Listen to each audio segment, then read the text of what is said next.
Dread it, run from it, destiny arrives all the same.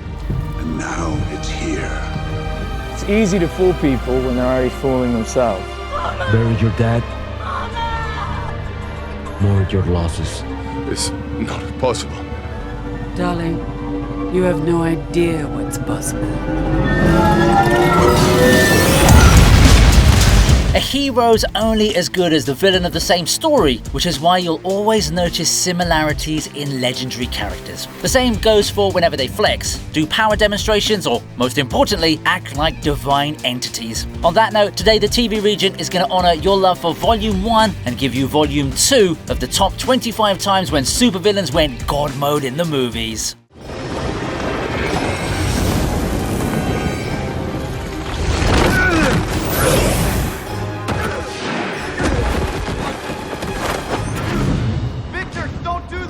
There is no victor. There is only doom. You know, a film hasn't made its mark when the entire climax ends in all of 8 business minutes. However, there's a particular section of the finale in 2015's Fantastic Four that does deserve recognition. It's when Doctor Doom unleashes his wrath and starts sucking up the entire world into his makeshift black hole. It's a moment of epic proportions, and Doctor Doom actually looks more badass here than the rest of the entire movie. All of this is happening while he's fighting the Fantastic Four and dominating them as well, so it's sort of an ethereal moment for the villain too. The ways in which he manages to beat the Human Torch and Sue Storm were particularly brutal, because it almost felt as if they were going to lose their lives at that point. But yeah, the rest of the scene gets done in an instant, and we don't really get to enjoy how the heroes overcome the villain together. On that note, I do hope that the MCU gets his character right, and Robert Downey Jr. gives us a performance of a lifetime. If this world must die, so that mine may live, so be it.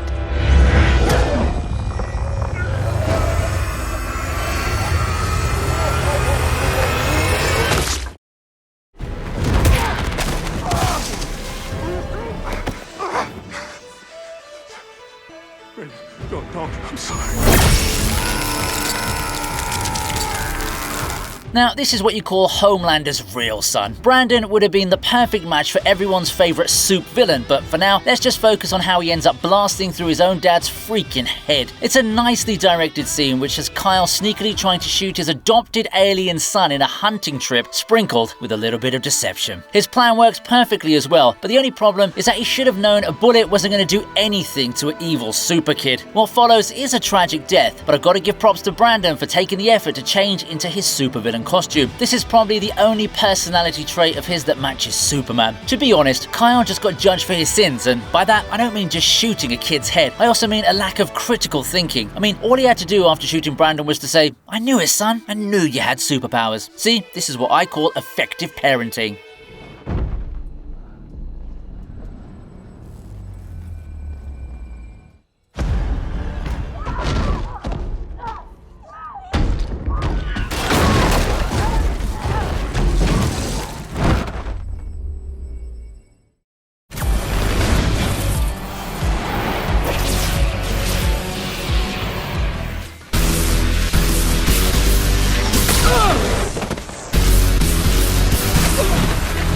I hate this song!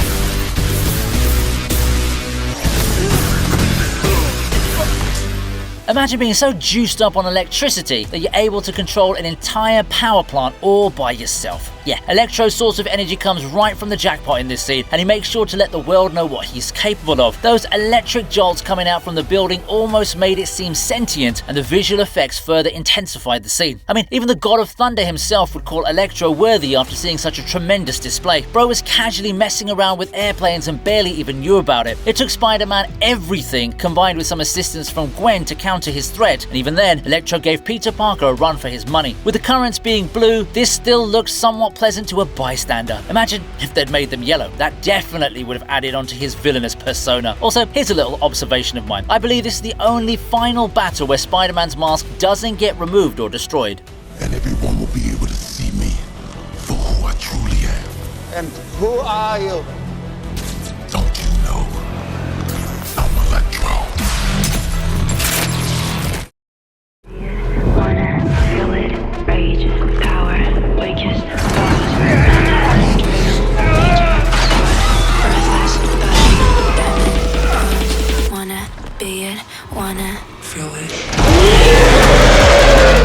If Carnage is what happens after you simply ingest some of Eddie Brock's Venom blood, then I can't imagine what will happen if you actually take a massive chunk of his body. Well, I'm not here to ponder such questions, so let's just take a look at how deadly the prison break scene was. Right from Carnage's first appearance to him breaking out of the facility, he dominates everyone and pretty much puts the fear of God in all his opposing enemies. The guards were clueless AF, and it showed in how they kept shooting at the crazy symbiote despite realizing that it was no good. Of course, the highlight has to be when Carnage unleashes that mini tornado by doing nothing more than just spinning around like a madman. It definitely gave apocalyptic vibes, and I don't even know how gruesome this sequence would have been if they made this movie R-rated, which I still think they should do. I mean, having a PG-13 Venom is like winning a gold medal in front of a Turkish hitman.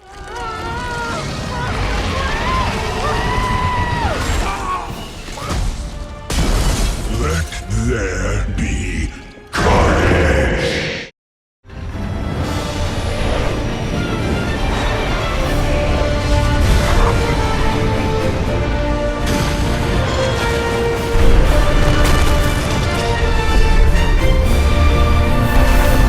Yeah, I don't know how to feel about this one because Riptide has such an amazing mutant skill, but the man didn't get a single line of dialogue in the entire film. It's like he's literally just there to use his powers for plot convenience. Of course, that's not to say that he doesn't have any standout moments though. The grand finale is a combination of multiple scenes, and one of them happens to be Riptide letting it rip against Magneto, who himself has just realized that he's strong enough to lift an entire submarine. Once again, the dude doesn't say anything. He just looks at the opposition with anger and then spins around to whip up a tornado that definitely looks deadlier than the one Carnage made in the previous entry. Dread it, run from it, destiny arrives all the same. And now it's here.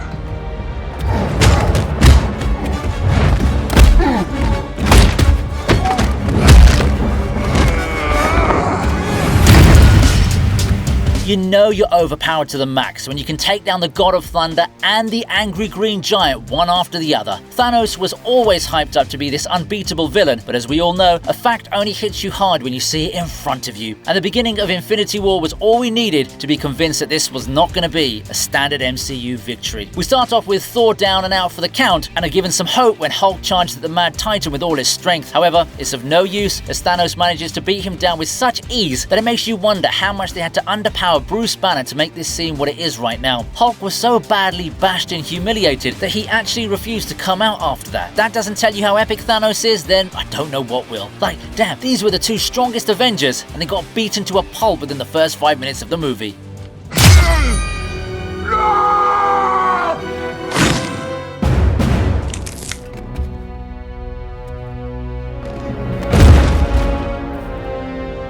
No resurrections this time. You know all those dangerous mutants you hear about on the news? I'm the worst one.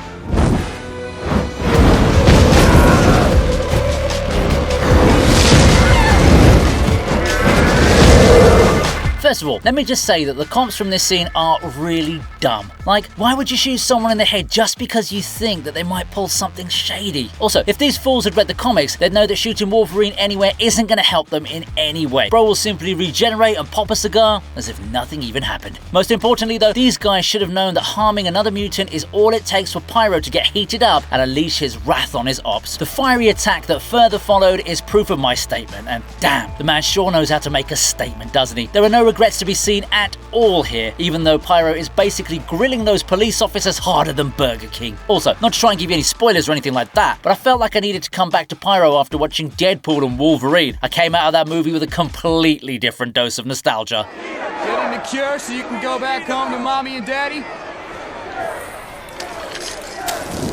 Come on, Iceman, make a move. Same old Bobby. Still afraid of a fight? Must move out of the area now.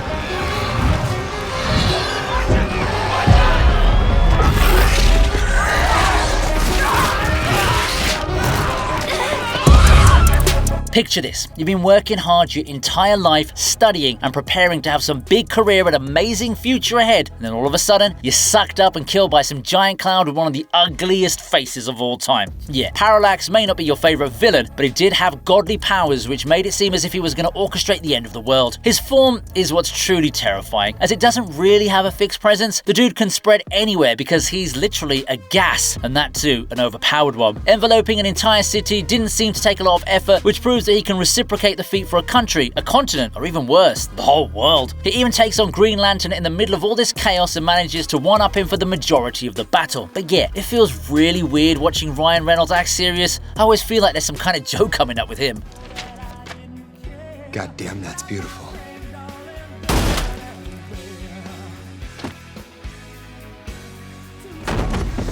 You're welcome, Canada.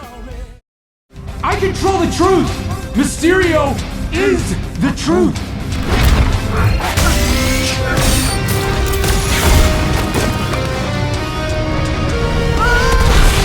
For a guy that didn't want to kill Peter Parker, Mysterio sure tried to give him a torturous death. The illusion scene is proof that you don't need to have superpowers to showcase god-level abilities. The sequencing of this scene and the direction of events is so precise and perfectly executed that it shows just how problematic Mysterio can be as a villain. Spider-Man is made to look like a joke as he's unable to decide what's real and keeps bumping into obstacles from the actual world while trying to find the enemies of his virtual world. You know, let this be a reminder on the dangers of VR. On that note, it's quite appropriate to have an MCU character rely on visual effects to get what he wants. It's kind of symbolic of the Marvel Universe in a meta kind of way, isn't it? But truth be told, this is gaslighting on steroids, and it doesn't help that the man playing Mysterio happened to be accused of the same thing by Taylor Swift. I'd say that Jake Gyllenhaal should try steering clear of teenage white girls, but that would be more of an issue for Drake, wouldn't it? It's easy to fool people when they're already fooling themselves. But for what it's worth, Peter, I really am sorry.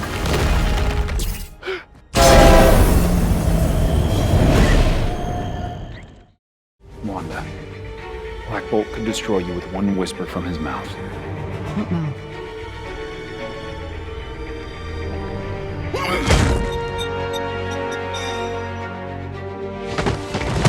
Ah yes, the typical bait and switch module that has lost the MCU more money than what studios make their entire lives. I know that's a bit weird considering this movie made over $900 million, but let's be honest here. With all the hype and marketing, the studio was definitely expecting at least 1.2 to 1.5 billion in box office sales. Either way, there's no denying the Scarlet Witch god status as she takes down the Illuminati without any difficulties whatsoever. This includes epic characters like Professor X and Black Bolt, although that dude should be blaming his death on Reed Richards more than anyone else. I know the MCU wanted to have some girl boss fights with female Captain America and Captain Marvel engaging in a much longer battle against Wanda, but I think it's safe to say she became the literal devil after boosting herself with so much power from the Darkhold. But yeah, I mean in terms of god tier flexes, it definitely ticks all the boxes and does deserve its spot.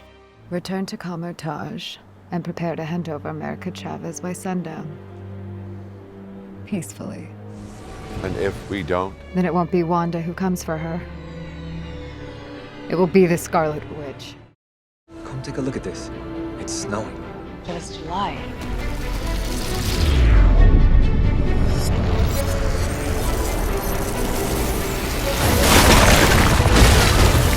This game will forever remain iconic to every millennial and for all of the good reasons. Unfortunately, it took multiple efforts to recreate the awesomeness of Mortal Kombat, and I'd say that the 2021 version was the most appropriate rendition, at least in terms of visuals. Like when Sub-Zero goes to hunt Cole, the ice powers he unleashes are brilliantly executed. It literally feels as if the man is raining down ice upon everyone, and the overall vibe definitely presents him as some kind of horror villain. As a matter of fact, he's made out to be some kind of weather god because of how he can bring forth ice when it's least expected. The slow build-up also hypes up his arrival, and the fact that Sub-Zero isn't exactly known to be a taker further accentuates the mysterious threats he presents. One thing I don't get though is why those other people aren't panicking and running for their lives. It's almost like you have the ice god unleashing his wrath upon you, but you wait till the very last moment for evasive action?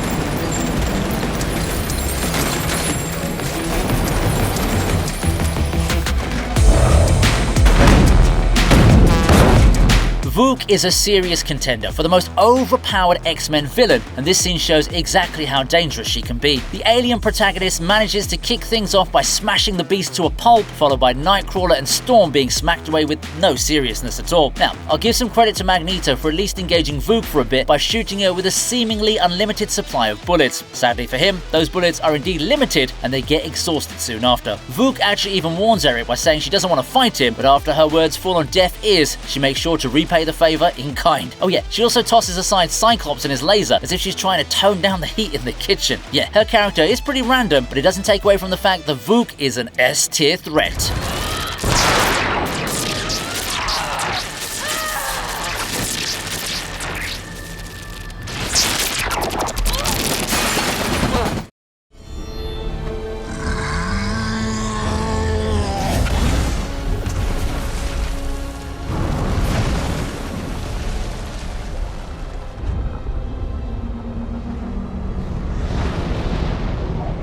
Darkseid is a threat way too powerful for anyone's liking, and this flashback to when he challenged the gods of Earth is a haunting reminder of it. The man is up against dudes like Ares and Zeus, so he's essentially the anti-god equation himself. See what I did there? Anyway, Darkseid makes an immediate impact by smashing the ground right after weirdly assessing the sand, and the symbol he creates is totally badass. It took multiple gods to take him down, and as I just mentioned, it's primarily the combo of Zeus and Ares who make it possible. Yeah, I think it's safe to say now that Darkseid isn't to be taken lightly in this universe. As a matter of fact, if we want to compare this to the MCU, then I guess it's kind of like Thanos losing to the trio of Odin, Hela and Surtur. Unfortunately, we aren't getting any sequel to this, so there's no resolution for Zack Snyder's universe.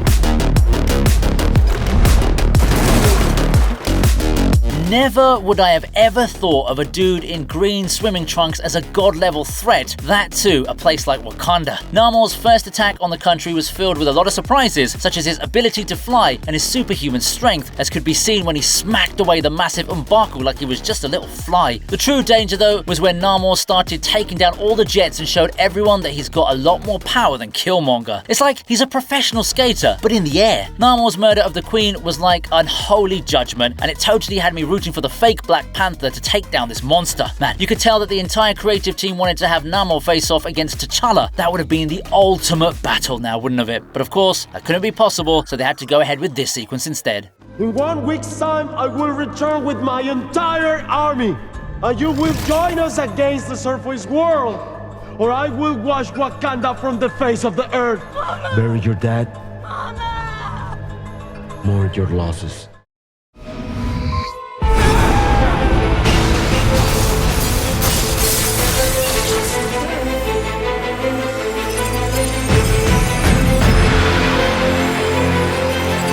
This was a battle that all of us were secretly hoping for, and we got to finally enjoy it in the Order of the Phoenix. Everyone keeps talking about Harry Potter facing off against Voldemort in the final battle of the series, but we also wanted to see Dumbledore flex his powers against he who must not be named. Well, Voldemort decided to show us exactly why he's such a big threat, as he's able to go spell for spell against Dumbledore, and even has him struggling for a bit, although the eventual result is a tie. Some key highlights for me would be when the bald, noseless fiend manages to breathe a fire snake dragon to life. It kind of felt like watching the devil himself summon one of his beasts from hell, and when that didn't work, bro decided to shatter every single piece of glass in front of him. This was when I started to fear for Dumbledore's life, but luckily Gramps was able to hold his own even against a brutal finisher move. Yeah, there was no way Harry Potter was going to beat this guy on his own.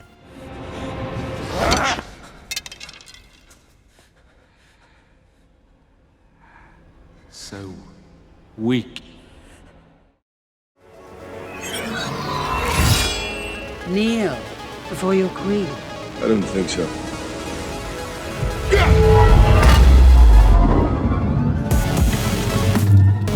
We're kicking off my top 10 with a literal goddess destroying her brother's favorite toy. The MCU wanted us to know exactly how powerful Hela was right from the start, and there was no better way to do so than having her not only stop Mjolnir right in its tracks, but also crush it into little pieces in front of Thor's eyes. The goddess of death looks menacingly and weirdly attractive while she does this, but I guess that could just be my weakness for goth girls talking. It's not possible. Darling, you have no idea what's possible. Having said that, there's no denying her immense power, because destroying Thor's hammer without even using your full power has got to be one of the most overpowered flexes I've ever seen. The look on Thor's face kinda said it all, and the tone in which Hela told him that he had no idea what was possible pretty much summed up his entire character introduction. This clip alone was better than the entirety of Thor Love and Thunder. You look like a smart boy with good survival instincts. How would you like a job?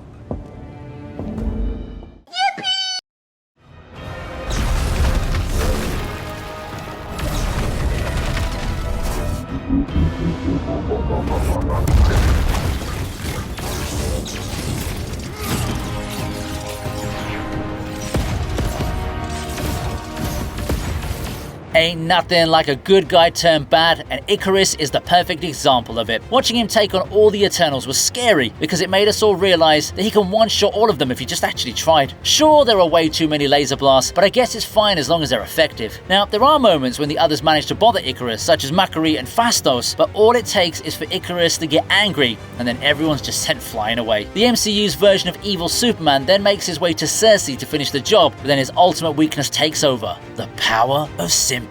The only reason a godlike Ikaris failed his objective was because of his ex. Like, it literally made him fly into the sun to end it all. To be honest, this is kind of a disappointing end, but it's still good enough to land at number 9 on my list.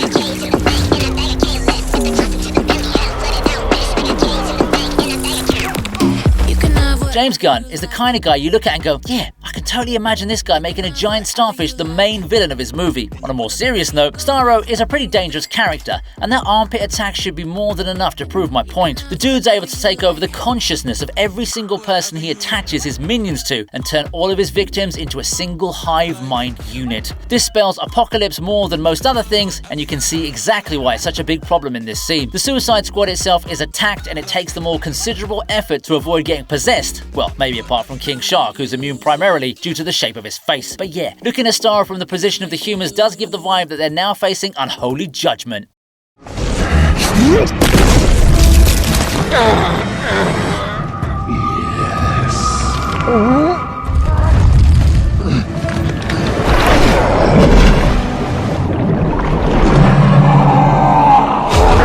The more you fight, the more of you I take. We all know how powerful the Hulk can be, but if this guy's so strong, then his dad needs to have some kind of merit as well. That's exactly what Brian Banner shows here as he transforms into the Absorbing Man by feeding on an electrical shock to the point where he becomes the electricity himself. Bro turned into Electro, The Thing, and Hydro Man all within minutes. I also found it hilarious how Thaddeus Ross tells his man to hit the Absorbing Man with another dose of electricity. This dude is turning into the exact same thing you're hitting him with. How is another dose going to help your case, hey? Anyway, it was an absolute shocker of a moment to see Mr. Banner go all the way, but I guess his fatherly instincts kicked in and he wanted to show off in front of his son. Not that it worked though, because Bruce started fighting him only a few seconds after. I gave you life. Now you must give it back to me. More powerful. Stop! Stop! What? Stop! What? These carriers can use the stone to mow down entire civilizations like wheat in a field.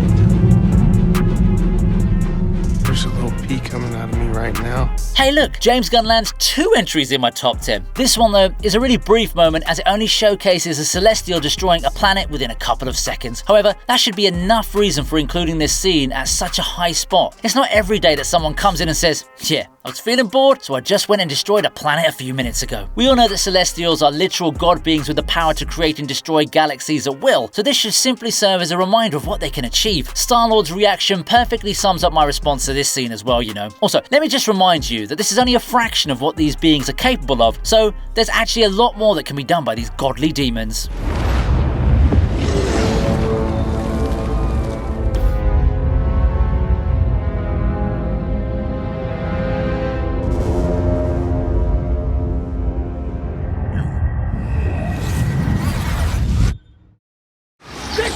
Only the Surfer can stop the Destroyer, but he needs his board! Come and get it, Richard. Let's all go for a spin! Doctor Doom is definitely going to be increasing his presence in my lists, and pretty much all of that is to do with Robert Downey Jr. coming back to the MCU. Of course, that's not to say that this entry doesn't deserve a spot on this list, because what Doctor Doom does here is of epic proportions. I mean, the man's taking control of the Silver Surfer's board, so is now in possession of the most dangerous cosmic power in the universe. Actually, saying that makes this move look pale in comparison, but the attack isn't without its merit. The tornado he summons is so powerful that it knocks out everyone around him, so it does deserve merit. Yeah, it's a bit campy as well, but you know what? That's also one of the redeeming factors of the movie, isn't it?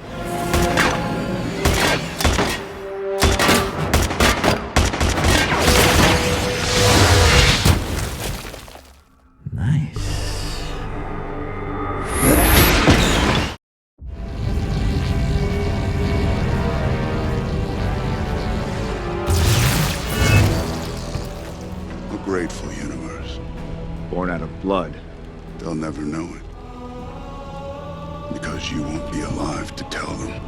This was a legendary moment, and it was an appropriate testament to what the Mad Titan is capable of. Fighting Thor, Iron Man and Captain America at the same time and dominating the battle has got to be the most impressive feat that Thanos was able to pull off without the Infinity Stones. Just look at what he achieves here. He deflects the most powerful blast that Iron Man can launch, that too with a power-up from Thor. He then takes on the God of Thunder, who has not one but 2 weapons in Mjolnir and Stormbreaker. And if that wasn't enough to prove his strength, the man also defeats Captain America even with Mjolnir. I guess it does take a god to defeat another god, a super soldier, and a genius, billionaire, playboy, philanthropist.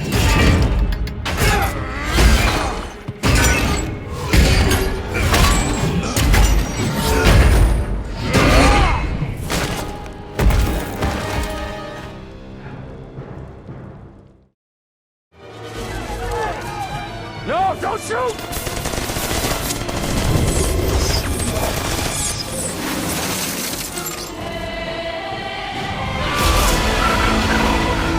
Ah yes, this one was obviously going to make it to the top 3. Famke Janssen played the role of Jean Grey to such perfection that it became a task to replace her, even with someone who has the same hair colour. Anyway, the finale of X-Men The Last Stand had the Phoenix rise to the occasion with all of her might as she manages to wreak havoc amongst everyone involved in the battle. Whether it's shredding people to Infinity War standard dust, or lifting ocean water, or even trying to end Wolverine at the same time, it was all an apocalyptic level of destruction, and thank God for those regenerating powers, otherwise even Logan may not have been able to stop the greatest threat to all of humanity in the OG X-Men franchise.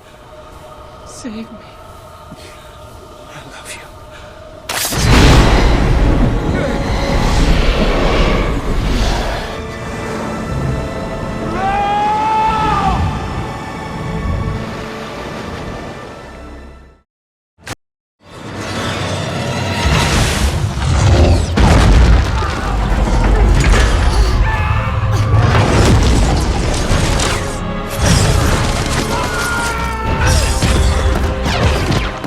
One thing to be an overpowered sorceress, and a whole other thing to be able to take down an entire civilization of your peers without even breaking a sweat. Wanda's demolition of Kamar-Taj will forever remain the ultimate flex of the magical world in the MCU, because it's a ridiculous achievement in the first place. Yeah, I know she's given plot armor with the Dark Hold, but if something looks like God's fury, then I have to acknowledge it. The fact that Scarlet Witch is able to get the sorceress so scared is pretty commendable, because it cements her status as a proper villain in the movie. At the end of the day, she was able to bring down the hub of sorcerers, and this was despite being up against Doctor Strange and Wong's key attack plan. Sorceress! Fortify your mind!